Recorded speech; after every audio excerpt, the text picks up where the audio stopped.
clear that the DNA revolution changed a lot in biology and medicine.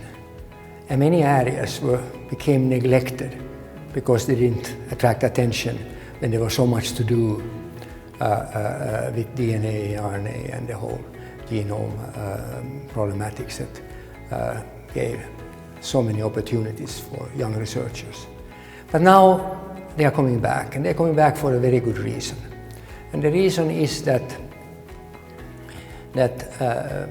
lipids make up the matrix, the liquid in our cell membranes. And this is not a liquid like water, it's a liquid with material properties which are just amazing. That they can compartmentalize, they can make reaction chambers, they go and come, these chambers. And this is all dependent on the different lipids that are there. So we have now a lot of work to do to understand how these lipids are made and how they function. So we have followed his work for decades, and because he's one of the key experts in membrane biology. Membrane is everywhere in biology. It separates organelles in cells, it defines cells.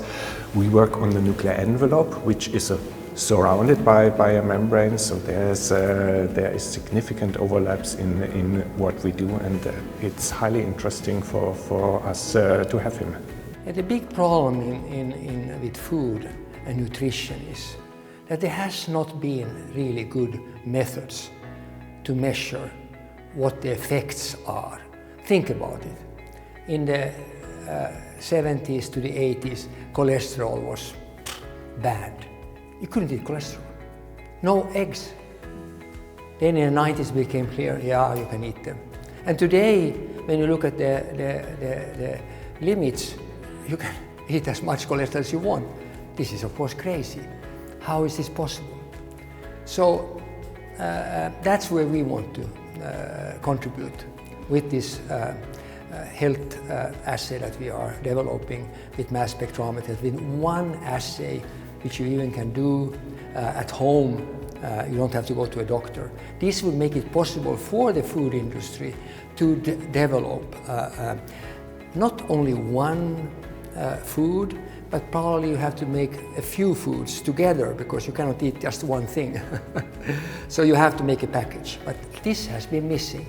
And therefore we are, the general public is of course completely confused. They don't believe anything anymore, and therefore they don't care. And that's not good. We make mistakes and learn.